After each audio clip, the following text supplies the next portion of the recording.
ಭಾಷೆ ಎಷ್ಟು ಶ್ರೀಮಂತವಾಗಿದೆ ಹೌದಲ್ಲ? ಹೆಂಗೆ ಶ್ರೀಮಂತ ಆಗಿರೋದು?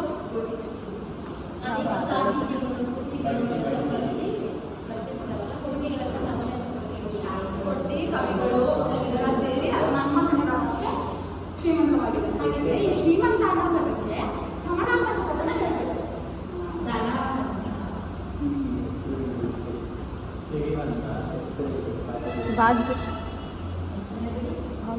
ಶ್ರೀಮಂತ ಪದದ ಸಮಾನಾರ್ಥಕ ಪದ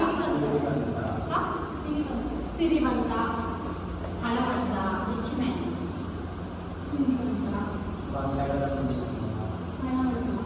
ಇದು ಸಿರಿವಂತ, ರಿಚ್ ಮ್ಯಾನ್, ಸಿರಿವಂತಿಕೆ.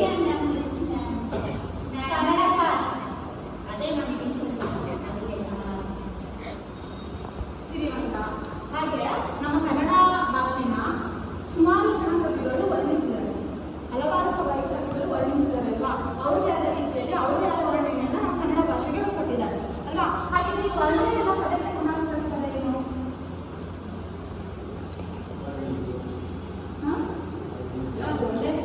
ವರ್ಣನೆ, ಬಣ್ಣಿಸು. Very good. ಬಣ್ಣಿಸು ಅಷ್ಟೇನಾ? ಅಷ್ಟೇನಾ? ಬಣ್ಣಿಸು. ಹಾಗಿದ್ರೆ ಇವತ್ತು ನಾನು ಮಾಡ್ತಾ ಇರೋ ಪಾಠ ಏನಿರ್ಬೋದು? Very good. ಸಿರಿಯ ನೀವೇನ ಬಣ್ಣಿಸು. ಪದ್ಯ ಭಾಗ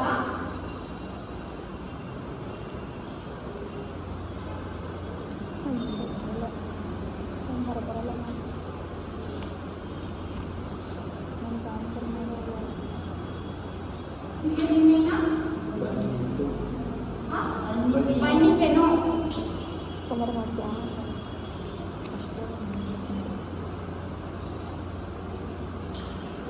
ಈ ಸಿರಿಯ ನಿಮ್ಮೇನ ಬಣ್ಣಿಪೆನು. ಈ ಪದ್ಯದ ಕವಿ ಯಾರು ಅಂತ ಗೊತ್ತಾ? ಸರಿ ಎಸ್ ಮಾಡಿ. ರತ್ನಾಕರ ವರ್ಣಿ. ಅವ್ರನ್ನ ಯಾವ ಹೆಸರಿನಿಂದ ಪ್ರಸಿದ್ಧರು? ರತ್ನಾಕರ ವರ್ಣಿ ಅವ್ರ ಹೆಸರಿಂದ ಪ್ರಸಿದ್ಧರು. ಹೌದು, ಅವ್ರಿಗೊಂದು ಬಿರುದಿದೆ, ರತ್ನಾಕರ ವರ್ಣಿ. ಸಿರಿಯ ನೀನೇನು ಬಣ್ಣಿಪೆನು ಕವಿ ರತ್ನಾಕರ ವರ್ಣಿ.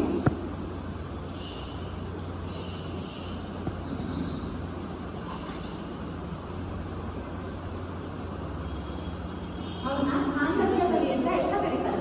ಯಾವ ಕವಿ? ಹಾಗಿದ್ರೆ ಇವತ್ತಿನ ದಿನ ನಾವು ರತ್ನಾಕರ ವರ್ಣಿ ಅವರ ಕವಿ ಪರಿಚಯ ಮಾಡೋಣ. ಮೊದಲು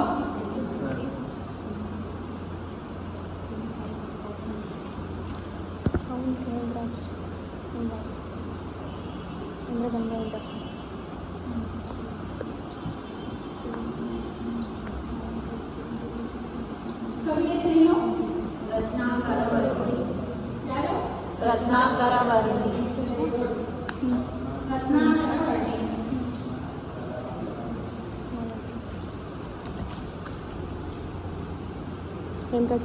ಅವರ ಕಾಲಘಟ್ಟ ಏನಿದ್ರು ಹರ್ಷಿತಾ, ಭರತ್, ಸುಚಿತ್ರಾ, ನಿಸರ್ಗ, ಸರಿಯಾಗಿ ಗೊತ್ತಿಲ್ಲ. ಆದ್ರಿಂದ ಗುರು, ಮಂಜುಳಾ,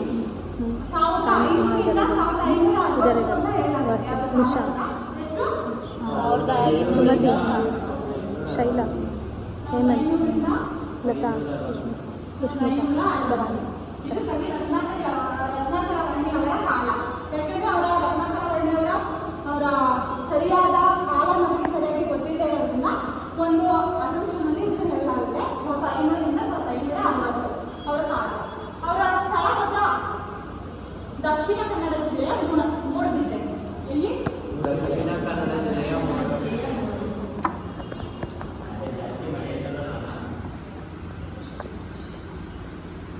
ಹೌದು ಮೋಹನ. ದಕ್ಷಿಣ ಕನ್ನಡ ಜಿಲ್ಲೆ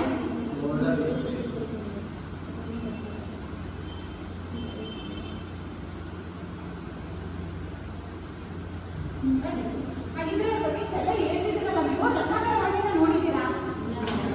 ನೋಡಿಲ್ಲ ಅಲ್ವಾ? ಇವರೇ ರತ್ನಾಕರ ವರ್ಣಿ. ಇದು ಅವರ ಕಾಲ್ಪನಿಕ ಚಿತ್ರ. ಕಾಣಿಸ್ತಿದ್ಯಾ? ಪಾಸ್ ಮಾಡಿ ಆಮೇಲೆ ಲೆಟರ್ ಮಾಡ್ತೀವಿ.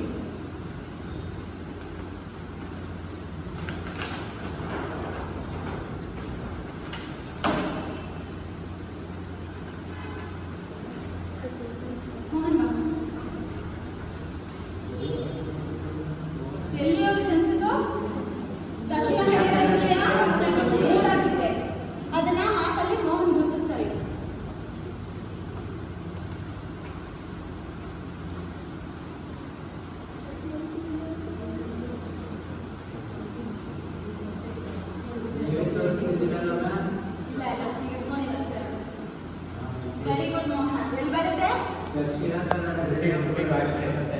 ಮೂಡಬಿದ್ರೆ ಇಲ್ಲಿ ರತ್ನಾಕರ ವರ್ಣಿಯವರು ಜನಿಸ್ತಕ್ಕಂಥದ್ದು. ಹಾಗೆ ಅವರಿಗೆ ಸಾಂಗತ್ಯ ಕವಿ ಅಂತ ಹೇಳಿ ಬಿರುದು ಇದೆ. ಅವ್ರಿಗೆ ಇನ್ನೊಂದು ಬಿರುದು ಇದೆ ಗೊತ್ತಾ?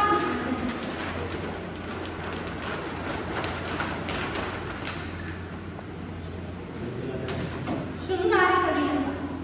ಏನಂತ?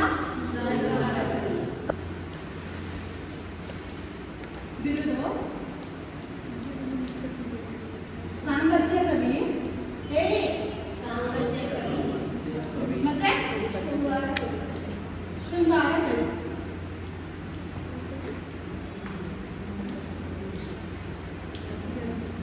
ಇವರ ಕೃತಿಗಳು ಹೇಳಿ. ಯಾರಾದ್ರೂ ಗೊತ್ತಿದ್ರೆ ಓದ್ಕೋಬೇಕು ಅಂತ ಹೇಳಿದ್ನಲ್ಲ, ಯಾರು ಓದಿಲ್ವಾ? ಇವರ ಕೃತಿಗಳು ಅಪರಾಜಿತೇಶ್ವರ ಶತಕ. ಏನ್ ಹೇಳಿ? ಈಗ ಒಂದನೇ ಕ್ಲಾಸಲ್ಲಿ ಇರೋದು ಅಪರಾಜಿತೇಶ್ವರ ಶತಕ. ಒಂದು ಯಾವ ಕೃತಿ? ಯಾವ ಕೃತಿ?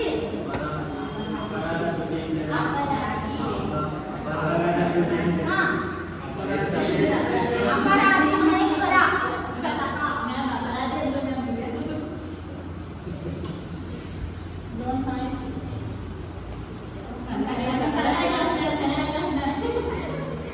ಅವರ ಪ್ರಮುಖ ಕೃತಿ ಭರತೇಶ ವೈಭವ. ಯಾವುದೇ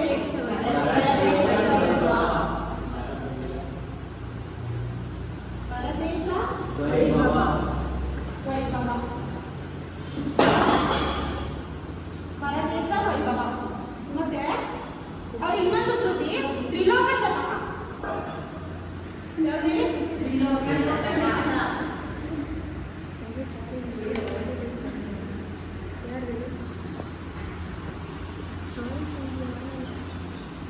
ತ್ರಿಲೋಕ ಶತಕ. ಅರ್ಥ ಆಯ್ತಾ? ಅವ್ರ ಕೃತಿಗಳು ಯಾವ್ದು? ಅಪರಾಜಿತೇಶ್ವರ ಶತಕ, ಭರತೇಶ ವೈಭವ, ತ್ರಿಲೋಕ ಶತಕ. ತ್ರಿಲೋಕ ಶತಕ. ಹಾಗಿದ್ರೆ ಪ್ರಸ್ತುತ ನಾವು ಮಾಡ್ತಾ ಇರೋಂಥ ಸಿರಿಯ ನಿಂಡೆಯನ್ನು ಮಣ್ಣಿಪೇನು ಪದ್ಯವನ್ನ ರತ್ನಾಕರ ವರ್ಣಿಯವರ ಭರತೇಶ ವೈಭವ ಕೃತಿಯಿಂದ ತಾಸೂರು ಶ್ಯಾಮರಾಯರು ಸಂಪಾದಿಸಿದ ಪುಟ 89 ಮತ್ತು 89 ಪುಟ 89ರಿಂದ 93ರವರೆಗಿನ ಬರುವಂತಹ ಪದ್ಯಗಳಲ್ಲಿ ಆಯ್ಕೆ ಮಾಡಿಕೊಳ್ಳಲಾಗಿದೆ. ಅರ್ಥ ಆಯ್ತಾ? ಆರಿಸಿದ ಭಾಗ ಹೇಳಿ. ಯಾರು ಸಂಪಾದಿಸಿದ್ದು? ಆರಿಸಿದ ಭಾಗ ಯಾರು ಸಂಪಾದಿಸಿದ್ದು? ರತ್ನಾಕರರು. ತಾಸೂರು ಶ್ಯಾಮರಾಯರು.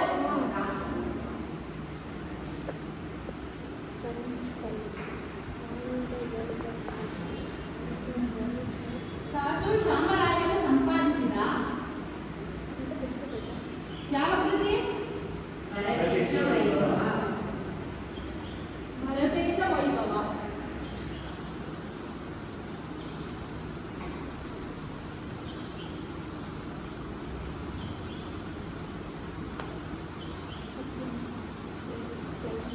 ಭರತೇಶ ವೈಭವ ಸಂಗ್ರಹ ಕೃತಿಯಿಂದ 2, 4, 11, 12, 16, 17, 31 ಮತ್ತು 34ನೇ ಪದ್ಯಗಳನ್ನು ಇಲ್ಲಿ ನಮಗೆ ಕೊಡಲಾಗಿದೆ. ಅರ್ಥ ಆಯ್ತಾ? ಯಾರಾದ್ರೂ ಒಬ್ರು ಓದಿ ಮನೋಜ್. ಮಧ್ಯಭಾಗ ಸಿರಿಯ ನಿಂದಿನ ಬಳ್ಳಿಗೆನು. ಕವಿ ಪರಿಚಯ. ಕವಿಯ ಹೆಸರು ರತ್ನಾಕರ ವರ್ಣಿ. ಕಾಲ 1500ರಿಂದ 1560. ಸ್ಥಳ ದಕ್ಷಿಣ ಕನ್ನಡ ಜಿಲ್ಲೆಯ ಮೂಡಬಿದ್ರೆ. ಬಿರುದು ಸಾಂಗತ್ಯ ಕವಿ, ಶೃಂಗಾರ ಕವಿ. ಕೃತಿಗಳು ಅಪರಾಜಿತೇಶ್ವರ ಶತಕ, ಭರತೇಶ ವೈಭವ, ತ್ರಿಲೋಕ ಶತಕ. ಆರಿಸಿದ ಭಾಗ ತಾಸು ಶ್ಯಾಮರಾಯರು ಸಂಪಾದಿಸಿದ ಕೃತಿ ಭರತೇಶ ವೈಭವ ಸಂಗ್ರಹ. Very good. ಕ್ಲಾಸ್ ಮಾಡಿ. ಭರತೇಶ ವೈಭವ ಕೃತಿ ಈ ರೀತಿಯಾಗಿರುತ್ತೆ. ಅದರ ಮುಖಪುಟ ನನಗೆ ಕೃತಿ ಸಿಕ್ಕಿಲ್ಲ, ಅದಕ್ಕೆ ಮುಖಪುಟ ತಂದಿದ್ದೀನಿ, ನೋಡ್ಕೊಳ್ಳಿ.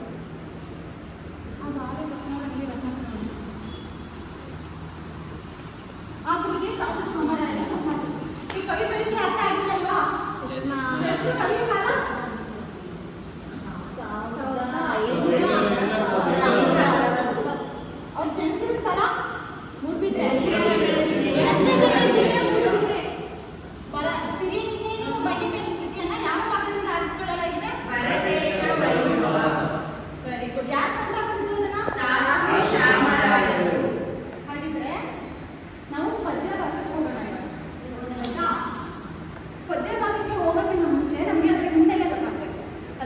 ಈಗ ಸಿರಿಯ ನಿಂಗೆನ ಬಣ್ಣಿಬೇಕು ಆ ವರ್ಣದಲ್ಲಿ ಸಿರಿಯ ನಿಂಗೆನ ಬಣ್ಣಿಬೇಕು ಅಂದರೆ ಯಾರು ಸಿರಿನ ಇಲ್ಲಿ ಅವರು ವರ್ಣಿಸ್ತಿದ್ದಾರೆ, ಯಾರು ಸಿರಿಯನ್ನು ಅವರು ವರ್ಣಿಸೋದಕ್ಕೆ ಹೋಗ್ತಿದ್ದಾರೆ ಕವಿಯಾದವರು. ರತ್ನಾಕರ ವರ್ಣಿಯಲ್ಲಿ ಯಾರು ಸಿರಿಯನ್ನು ವರ್ಣಿಸಿದ್ದಾರೆ, ಯಾರು ಸಿರಿಯನ್ನು ವರ್ಣಿಸೋದಕ್ಕೆ ಹೋಗ್ತಿದ್ದಾರೆ ಅಂತ ನೋಡೋಣ. ಜೈನ ಧರ್ಮದ ಮೊದಲನೇ ತೀರ್ಥಂಕರ ಯಾರು? ಋಷಭನಾಥ. ಜೈನ ಧರ್ಮದ ಮೊದಲನೇ ತೀರ್ಥಂಕರ ಋಷಭನಾಥ. ಕಾಣಿಸ್ತಿದ್ದಾರಾ? ಇದನ್ನು ಪಾಸ್ ಮಾಡಿ. ಜೈನ ಧರ್ಮದ ಮೊದಲನೇ ತೀರ್ಥಂಕರ ಋಷಭನಾಥ. ಅದು ಅವರ ಕಾಲ್ಪನಿಕ ಚಿತ್ರ ಆಯ್ತಾ.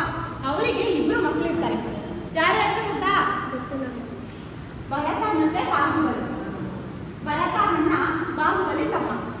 ಭರತ ಅಯೋಧ್ಯೆಯಲ್ಲಿ ಆಳ್ವಿಕೆಯನ್ನು ಮಾಡ್ತಾ ಇರ್ತಾರೆ, ಬಾಹುಬಲಿ ಪೌದನಾಪುರದಲ್ಲಿ ಆಳ್ವಿಕೆಯನ್ನು ಮಾಡ್ತಾ ಇರ್ತಾರೆ. ಎಲ್ಲ ಆಳ್ವಿಕೆ ಮಾಡ್ತಿರ್ತಾರೆ? ಪೌದನಾಪುರದಲ್ಲಿ ಆಳ್ವಿಕೆಯನ್ನು ಮಾಡ್ತಾ ಇರ್ತಾರೆ ಅಲ್ವಾ? ಮೋಹನ್ ಬೇಗ ಪಾಸ್ ಮಾಡಿ. ಆಳ್ವಿಕೆನ ಮಾಡ್ತಿರ್ತಾರೆ. ಹಿಂಗೆ ಇರ್ಬೇಕಾದ್ರೆ ಭರತ ಅವರ ಆಯುಧಗಳು ಇರ್ತಾರಲ್ಲ, ಆ ಆಯುಧಗಾರದಲ್ಲಿ ಏನಾಗುತ್ತೆ, ಚಕ್ರರತ್ನ ಉಟ್ಕೊಳ್ಳುತ್ತೆ. ಏನ್ ಉಟ್ಕೊಳ್ಳುತ್ತೆ? ಚಕ್ರರತ್ನ ಉಟ್ಕೊಳ್ಳುತ್ತೆ. ಈ ಚಕ್ರರತ್ನ ಉಟ್ಕೊಳ್ಳೋದ ಸೂಚನೆ ಏನಂತ ಹೇಳಿದ್ರು ಗೊತ್ತಾ? ಈ ಚಕ್ರರತ್ನ ಎಲ್ಲಿ ಕಾಣಿಸ್ಕೊಳ್ಳುತ್ತೋ, ಯಾರ ಆಸ್ಥಾನದಲ್ಲಿ ಉಟ್ಕೊಳ್ಳುತ್ತೋ ಅವರು ಯುದ್ಧವನ್ನ ಮಾಡಬೇಕು. ಎಲ್ಲ ಸಾಮ್ರಾಜ್ಯಗಳ ಜೊತೆ ಯುದ್ಧವನ್ನ ಮಾಡಿ ಅವರ ಸಾಮ್ರಾಜ್ಯವನ್ನ ಗೆದ್ದ ಹೋಗ್ಬೇಕು ಅನ್ನೋದ್ರ ಸೂಚನೆನೇ ಈ ಚಕ್ರರತ್ನ. ಈ ಚಕ್ರರತ್ನ ಉಟ್ಕೊಂಡ್ಮೇಲೆ ಅದು ಒಂದು ಸೂಚನೆ, ಚಕ್ರರತ್ನ ಅಂತ ಅವರ ಆಯುಧಗಾರದಲ್ಲಿ ಉಟ್ಕೊಳ್ಳೋದು ಆಯ್ತಾ. ಅದು ಉಟ್ಕೊಂಡ್ಮೇಲೆ ಭರತ ಏನ್ ಮಾಡ್ತಾನೆ, ಯುದ್ಧವನ್ನ ಮಾಡೋದಕ್ಕೆ ಸಿದ್ಧನಾಗ್ತಾನೆ. ಅವನು ಎಲ್ಲ ಸಾಮ್ರಾಜ್ಯಗಳ ಮೇಲೆ ಯುದ್ಧವನ್ನ ಮಾಡ್ಕೊಂಡು ಬರ್ತಾನೆ. ಕೊನೆಗೆ ಅವನ ತಮ್ಮನಾದ ಯಾರು? ಬಾಹುಬಲಿ ಎಲ್ಲಿ ಆಳ್ವಿಕೆನ ಮಾಡ್ತಿರ್ತಾನೆ? ಪೌದನಾಪುರದಲ್ಲಿ ಆಳ್ವಿಕೆನ ಮಾಡ್ತಿರ್ತಾನೆ. ಆ ತಮ್ಮನಾದ ಬಾಹುಬಲಿಯನ್ನು ಸಹ ಇವನು ಬಿಡೋದಿಲ್ಲ. ಆ ಬಾಹುಬಲಿಯ ಮೇಲೆ ಕೂಡ ಇವನು ದಾಳಿಗೆ ಹೋಗ್ತಾನೆ. ಆದ್ರೆ ಎಲ್ಲ ಯುದ್ಧಗಳು ಮಾಡ್ತಾನೆ. ಯಾವ ಯುದ್ಧ? ದೃಷ್ಟಿ ಯುದ್ಧ ಆಗಿರ್ಬೋದು, ಜಲ ಯುದ್ಧ ಆಗಿರ್ಬೋದು, ಶಸ್ತ್ರಾಸ್ತ್ರ ಯುದ್ಧ ಆಗಿರ್ಬೋದು, ಪ್ರತಿಯೊಂದು ಯುದ್ಧವನ್ನ ಭರತ ತನ್ನ ತಮ್ಮನಾದ ಬಾಹುಬಲಿ ಮೇಲೆ ಮಾಡ್ತಾನೆ. ಆದ್ರೆ ಈ ಯುದ್ಧದಲ್ಲಿ ಭರತ ಸೋಲ್ತಾನೆ, ಬಾಹುಬಲಿ ಗೆಲ್ತಾನೆ. ಆದ್ರೆ ಬಾಹುಬಲಿ ಏನ್ ಮಾಡ್ತಾನೆ ಅಂದ್ರೆ ಅವನ ಅತ್ತಿಗೆ ಕಣ್ಣಿಗೆ ಅವನು ನೋಡೋದಾಗಿದೆ. ಆಮೇಲೆ ಈ ರಾಜ್ಯ ಚಂಚಲ, ಇವತ್ತು ನನ್ನ ಜೊತೆ ಇರ್ತಾರೆ, ನಾಳೆ ನನ್ನ ಜೊತೆ ಇರಲ್ಲ. ಇದರಿಂದಾಗಿ ನನ್ನ ಅಣ್ಣನೇ ನನ್ನ ಮೇಲೆ ಯುದ್ಧವನ್ನ ಮಾಡುವ ಅಂತ ಮನನೊಂದು ಈ ರಾಜ್ಯವನ್ನ ಭರತನಿಗೆ ಬಿಟ್ಕೊಟ್ಟು ಅವನು ಸನ್ಯಾಸತ್ವಕ್ಕೆ ತಗೊಂಡು ಹೊರಟೋಗ್ತಾನೆ. ಇದರಿಂದ ಮುಂದಕ್ಕೆ ಬರುವಂಥದ್ದೇ ರತ್ನಾಕರ ವರ್ಣಿಯವರ ಸಿರಿಯ ನೀತಿಯನ್ನ ಪಡಿಬೇಕು. ಅಂದ್ರೆ ಆ ಬಾಹುಬಲಿ ಹೋದ್ಮೇಲೆ ಭರತ ಅವನ ಜವಾಬ್ದಾರಿ ಪೂರ್ತಿ, ಬಾಹುಬಲಿ ಜವಾಬ್ದಾರಿ, ಭರತನ ಜವಾಬ್ದಾರಿ, ಎರಡೂ ಜವಾಬ್ದಾರಿಗೆ ಭರತನ ಮೇಲೆ ಬೆಳೆಯಿತು. ಭರತ ಎಷ್ಟು ಚೆನ್ನಾಗಿ ಆಳ್ವಿಕೆ ಮಾಡ್ತಾನೆ, ಅವನ ರಾಜ್ಯ ಎಷ್ಟು ಸಂಪದ್ಭರಿತವಾಗಿತ್ತು, ಎಷ್ಟು ವೈಭವದಿಂದ ಕೂಡಿತ್ತು ಅನ್ನೋದನ್ನ ಕವಿ ಇಲ್ಲಿಂದ ಹೇಳ್ತಾ ಹೋಗ್ತಾರೆ. ಅಲ್ಲಿಂದ ಪದ್ಯವನ್ನು ನೋಡೋಣ. ಅರ್ಥ ಆಯ್ತಾ? ಎಲ್ಲರೂ ಟೆಕ್ಸ್ಟ್ ಬುಕ್ ಇದೆ ಅಲ್ವಾ? ಇದೆ.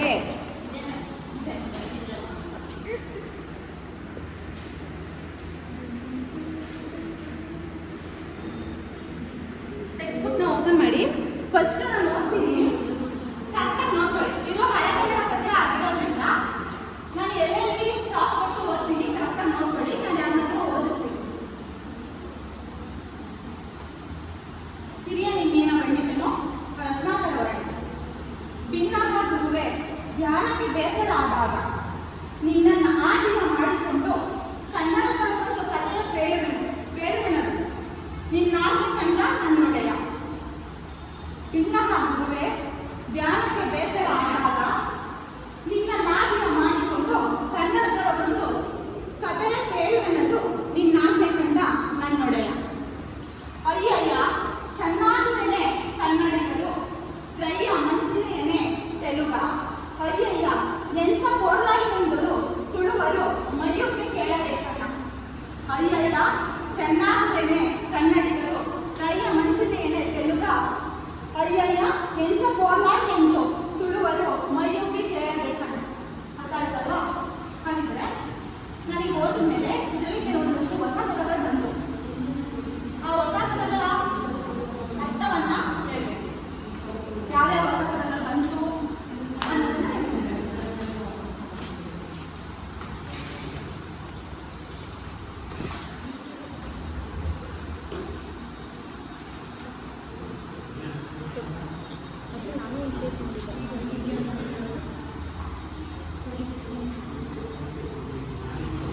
ಟೈಟಲ್ ಸಾಯಿ ಪರಂಜ್ಪುರಿ. ಈಗ ನಾನು ಓದಿದ್ನಲ್ಲ ಅಲ್ಲಿ ಯಾವ್ಯಾವ ಹೊಸ ಪದಗಳು ಬರ್ತು ಅಂತ ಹೇಳ್ತೀರಾ? ಮ್ಯಾಮ್ ಭಿನ್ನಃ ಅರಿಕೆ ಎದ್ದಿಸ್ಕೊಂಡು ಓದ್ಬೇಕು. ಭಿನ್ನ ಮಾಡಿ. ಭಿನ್ನಃ ಅರಿಕೆ ಅರಿಕೆ ಅರಿಕೆ ಭಿನ್ನಃ ಅರಿಕೆ. ನೆಕ್ಸ್ಟ್ ಆದಿ ಅಂದ್ರೆ ಮೊದಲು ಕೋರ್ಲೋ ಮೊದಲು. ಆಮೇಲೆ ಕೋರ್ಲೋ ಕೊಲ್ಲು. ಆಮೇಲೆ ಚಂದ ಮೊದಲು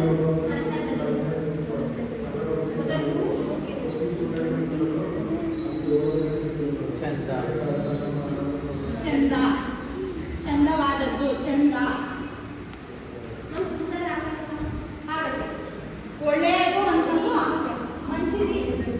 ನೆಕ್ಸ್ಟ್ ಇನ್ನೊಂದು ಮೋಹನ. ಅಜ್ಞೆ ಅಪ್ಪಣೆ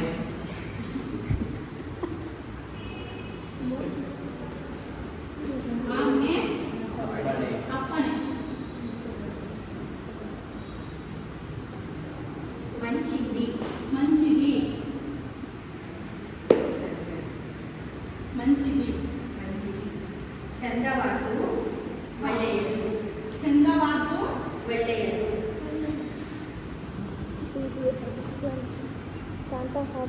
ಒಳ್ಳೆಯದು. ವರ್ಧನ್ ಓದಿ. ಭಿನ್ನಃ ಹರಕೆ ಆದಿ ಮೊದಲ ಕೋರ್ಲೋ ಮೊದಲು ಕೊರಲು ಮೊದಲು ಮೊದಲು ಕೋರ್ಲೋ ಕೊರ್ಲು ಕೋರ್ಲೋ ಕೊರ್ಲು ಕೊಲ್ಲೋ ಕೊರ್ಲು ಕೊಲ್ಲೋ ಕೊರ್ಲು ಕೊರ್ಲೋ ಕೊರ್ಲು ಕೊರ್ಲೋ ಕೋ ಕೋ ಕೊರ್ಲು ಕೊರ್ಲೋ ಚಂದ ಆಜ್ಞೆ ಅಪ್ಪಣೆ ಮುಂಬದಿ ಮಂಚಿದಿ. ಮುಂಚಿದಿ ಚಂದವಾದದ್ದು ಒಳ್ಳೆಯದು. Very good. ಕ್ಲಾಸ್ ಮಾಡಿ. ಹೊಸ ಪದಗಳ ಪಟ್ಟಿ ಮಾಡಿದ್ವಿ ಅಲ್ವಾ? ಹಾಗಿದ್ರೆ ನೀವು ಒಂದು 5 ನಿಮಿಷ ಮೌನವಾಗಿ ಓದ್ಕೊಳ್ಳಿ. ನಾನು ಆಮೇಲೆ ನಿಮ್ಮನ್ನು ಓದಿಸ್ತೀನಿ ಮತ್ತು ಪ್ರಶ್ನೆಗಳನ್ನ ಕೇಳ್ತೀನಿ. ಓದ್ಕೊಳ್ಳಿ. ಓದಿಸ್ತೀನಿ.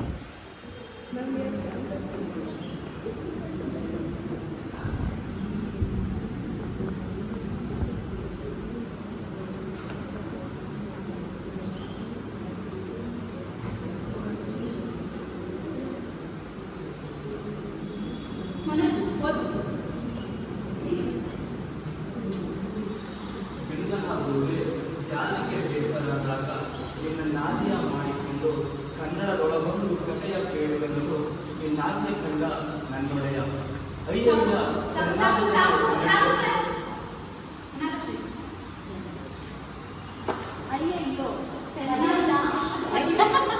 ಅಯ್ಯಯ್ಯೋ ಚೆನ್ನಾಗಿದ್ದೇನೆ ಕನ್ನಡಿಗರಯ್ಯ ಮಂಚಿರಿಯೇ ತೆಲುಗ ಅಯ್ಯಯ್ಯ ಎಂಚ ಪೋರ್ಲಾಂಡೆಂದು ತುಳುವರು ಮಯುಬ್ಬಿ ಕೇಳಬೇಕಲ್ಲ. Very good. ಕ್ಲಾಸ್ ಮಾಡಿ.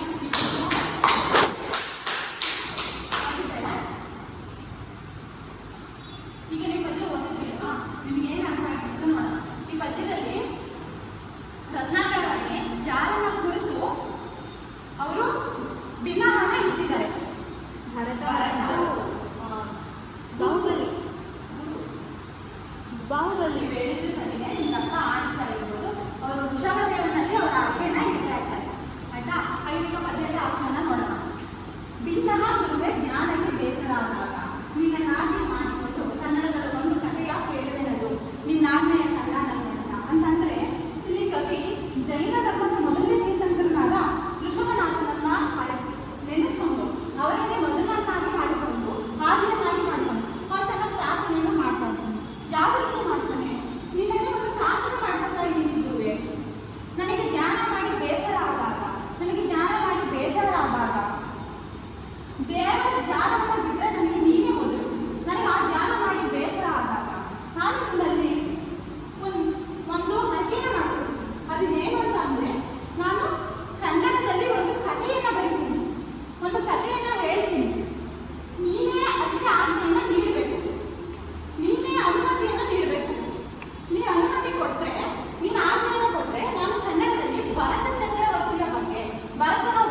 ಬರೀತೀನಿ, ನಿನ್ನ ಆಜ್ಞೆ ಬೇಕು ಅಂತ ಕೇಳ್ತಾರೆ.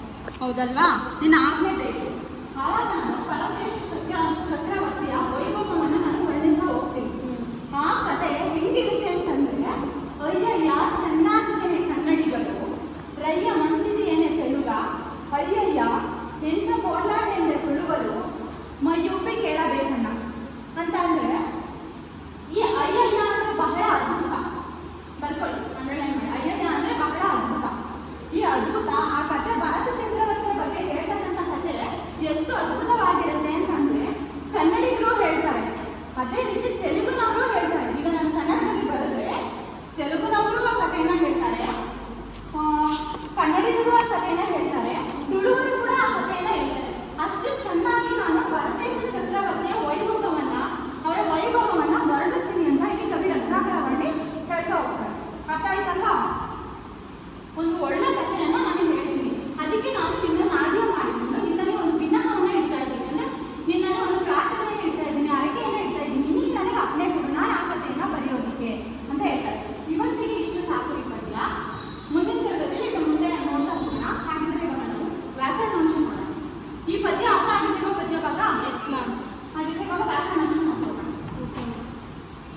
ಇಂದಿನ ತರಗತಿಯಲ್ಲಿ ನಾನು ಸಮಾಸ ಅಂದ್ರೆ ಏನು ಅಂತ ಹೇಳಿದೆ. ಸಮಾಸ ಯಾಕೆ ತುಳಸಿ? ನಿಮ್ಗೆ ಸಮಾಸ ತುಂಬಬೇಕು ಅಂತ ಅನಿಸ್ತಿದ್ಯಾ? ಇಲ್ಲ, ತುಳಸಿ ನಿದ್ದೆ ಮಾಡ್ತಾ ಇದ್ದಾರೆ, ಅವ್ರು ನಿದ್ದೆ ಗಂಡಲ್ಲ ಹೇಳ್ತಾ ಇದ್ದಾರೆ.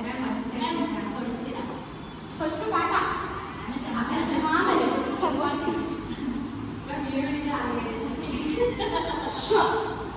ಸಮಾಸ. ಸಮಾಸ ಅಂದ್ರೆ ಏನು ಅಂತ ಹೇಳಿದೆ. ಸಮಾಸ ಅಂದ್ರೆ ಏನು ಅಂತ ಹೇಳಿದ್ದೆ ಒಂದು ಕ್ಲಾಸಲ್ಲಿ. ಯಾರಿಗೆ ಗೊತ್ತು? ಗೊತ್ತೋಗಿದೆ ಮ್ಯಾಮ್, ನೀವು ಇನ್ನೊಂದ್ಸಲ ಹೇಳಿಕೊಂಡು. ಎರಡು ಪದ ಅಥವಾ ಎರಡಕ್ಕಿಂತ ಹೆಚ್ಚು ಪದಗಳು ಅರ್ಥಕ್ಕನುಸಾರವಾಗಿ ಸೇರಿ ಮಧ್ಯದಲ್ಲಿ ಬರುವ ವಿಭಕ್ತಿ ಪ್ರತ್ಯಯವನ್ನ ಲೋಪ ಮಾಡಿಕೊಂಡು ಒಂದು ಪದ ಆಗೋದಕ್ಕೆ ಸಮಾಸ ಅಂತಾರೆ ಅಂತ ನಾನು ಹೇಳಿದೆ ಅಲ್ವಾ? ಹೌದು ಮ್ಯಾಮ್. ಹೌದಲ್ವಾ? ಏನ್ ಹೇಳಿದ್ದೆ ನಾನು? ರಿಪೀಟ್ ಮಾಡಿ ಮಲಕ್ಷ. ಎಲ್ಲಿದ್ದೀರಾ? ಕ್ಲಾಸಲ್ಲಿದ್ದೆ. ಹೇಳಿ, ಏನ್ ಹೇಳಿದೆ ನಾನು?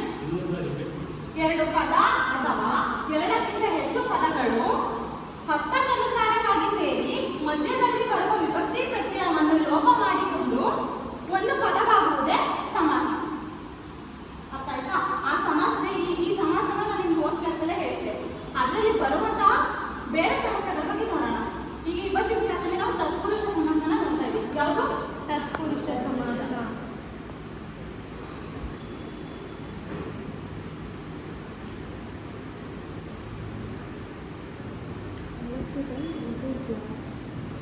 ತತ್ಪುರುಷ ಸಮಾಸ.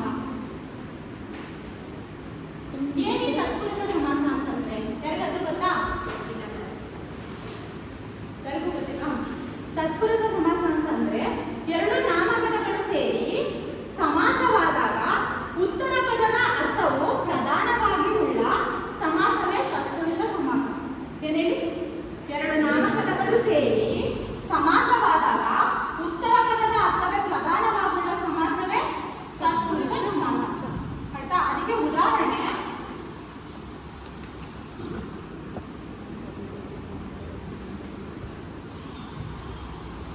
ಕಣ್ಗುರುಡ.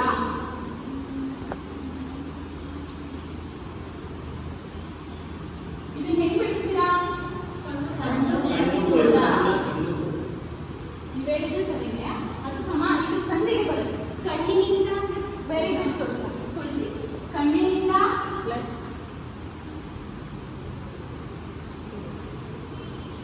ಕಣ್ಣಿನಿಂದ ಪ್ಲಸ್ ಕುರುಡ.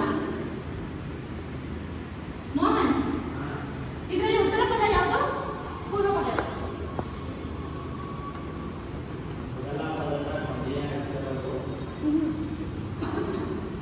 ಉತ್ತರ ಪದ. ಉತ್ತರ ಪದ ಗುರುತಿಸ್ಕೊಳ್ಳಿ. ಸಂಧಿಗೆ ಸಮಾಸ. ಈಗ ಆಲ್ರೆಡಿ ನೀವು ಸಂಧಿ ಕಲ್ತಿರೋದ್ರಿಂದ ಉತ್ತರ ಪದ ಹೇಳೋದು ಈಸಿ. ಉತ್ತರ ಪದ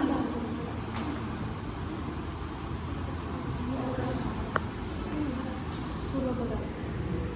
ವೆರಿ ಗುಡ್. ಕ್ಯಾಚ್ ಮಾಡಿ ಮನೆಗೆ. ಇದು ಉತ್ತರ ಪದ, ಇದು ಪೂರ್ವ ಪದ. ಆಯ್ತಾ? ಇದು ಉತ್ತರ ಪದ, ಇದು ಪೂರ್ವ ಪದ. ನೋಡಿ, ಉತ್ತರ ಪದದ ಅರ್ಥನೇ ಇಲ್ಲಿ ಪ್ರಧಾನವಾಗಿ ಬರುವಂಥದ್ದು. ಈಗ ನಾವು ಕಣ್ಣಿನ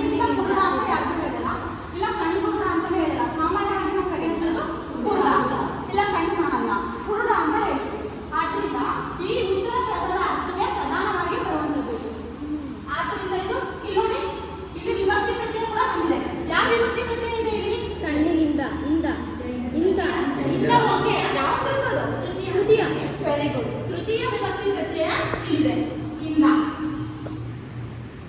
ಆಯ್ತಾ? ಇದು ತೃತೀಯ ವಿಭಕ್ತಿ ಪ್ರತ್ಯಯ. ಕಣ್ಣಿನಿಂದ ಪ್ಲಸ್ ಕುರುಡ, ಕಣ್ಕುರುಡ. ಇದು ತತ್ಪುರುಷ ಸಮಾಸಕ್ಕೆ ಉದಾಹರಣೆ. ಈಗ ತತ್ಪುರುಷ ಸಮಾಸ ಅರ್ಥ ಆಯ್ತಲ್ವಾ? ಎಕ್ಸಾಂಪಲ್ಸ್ ಉದಾಹರಣೆ ಮೂಗುಲು ಹಾ? ಮೂಗಿಂದ ಪ್ಲಸ್ ಮನೋಜ್ ಯಾರು ಕರೆಕ್ಟಾಗಿ ಆನ್ಸರ್ ಮಾಡಿ. ಇನ್ನೇನ್ ಮತ್ತೆ ಇದು ಬರಲ್ಲ. ಮೂಗು ನೋವು ತತ್ಪುರುಷ ಸಮಾಸಕ್ಕೆ ಬರಲ್ಲ. ಇನ್ನೊಂದು ಬರುತ್ತೆ. ಬೆಟ್ಟದಾವರೆ ಬೆಟ್ಟದ ಪ್ಲಸ್ ತಾವರೆ ಬೆಟ್ಟದಾವರೆ. ಬೆಟ್ಟದಾವರೆ ಅಲ್ಲಿ ಇಂದ ಬರುತ್ತಲ್ಲ ಇಂದ ಬರಲೇಬೇಕು ಅಂತ ಏನಿಲ್ಲ, ವಿಭಕ್ತಿ ಪ್ರತ್ಯಯಗಳು ಬರಬೇಕು.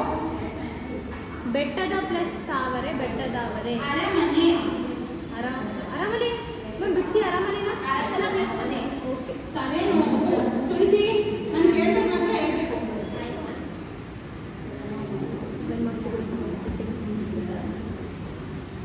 ತಲೆನೋವು ಬರ್ತಾರೆ ಬನ್ನಿ, ಬರಬೇಕು ಗೊತ್ತಾಗದೆ ಪದ ಬಿಡಿಸಿ ಪದ.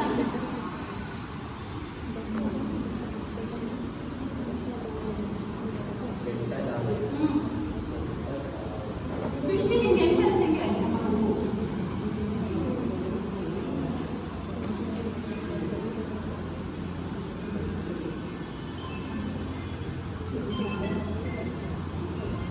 ಸರಿನಾ? ಇಷ್ಟು ಬಿಡಿಸ್ಬಿಡೋದು ಬೆಟ್ಟದ ನೀವು ಸರಿನಾ? No ma'am. ಯಾರು ಬಗ್ಗೆ ಯಾಕೆ ಮಾಡ್ತೀರಾ? ಬೆಟ್ಟದ ಪ್ಲಸ್ ತಾವರೆ ಬೆಟ್ಟದ ಪರವಾಗಿಲ್ಲ ಬನ್ನಿ.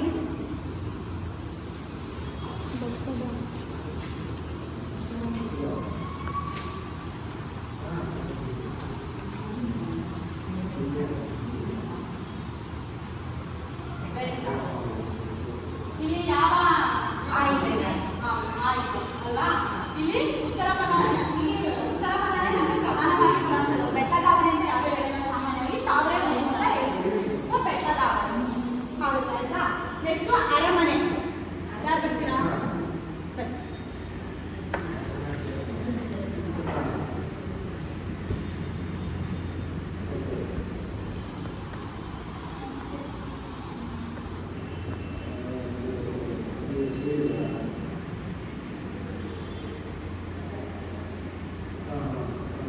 ಯಾವ ವಿಭಕ್ತಿ ಪ್ರತ್ಯಯ ಇದೆ? ಎಲ್ಲಿದೆ ವಿಭಕ್ತಿ ಪ್ರತ್ಯಯ? ಉತ್ತರ ಪದ ಯಾವುದು? ಮನೆ. Very good. ಅರಸನ ಪ್ಲಸ್ ಮನೆ, ಅರಮನೆ. ಅರಮನೆ ಅಂತಾನೆ ಹೇಳ್ತೀವಿ ಅಂತ ಹೇಳಿಲ್ಲ, ಮನೆ ಅಂತಾನೂ ನಾವು ಹೇಳ್ಬೋದು. ಇಲ್ಲಿ ಮನೆ ಇಲ್ಲಿ ಪ್ರಧಾನವಾಗಿ ಬರೋದು. ಇಲ್ಲಿ ಆ ಅನ್ನೋದು ಇದೆ. ಈಗ ನಮ್ಮ ಮನೆಯಲ್ಲೂ ಮನೆ ಇದೆ ಅವರಿಗೆ. ಅದೇ ಇಲ್ಲಿ ಅರಸನ ಮನೆ ಮನೆ ಇದೆ. ಅರಸನಿಗೆ ಅದು ಮನೆನೇ, ಅವರಿಗೆ ಅದು ಅರಮನೆ ಆಗಲ್ಲ. ನಾವು ಅರಮನೆ ಅಂತಾನೆ ಕರಿತೀವಿ. ಅಲ್ಲ ಇಲ್ಲಿ ಪ್ರಧಾನವಾಗಿ ಅರ್ಥ ಬರೋದು ಅದು ಮನೆ. ಅವ್ರಿಗೂ ಮನೆನೇ ಅದು. ನಮಗೆ ಪ್ರಧಾನ ಅರ್ಥ ಬರೋದು ಮನೆ. ನೆಕ್ಸ್ಟ್ ಮನೋಜ್.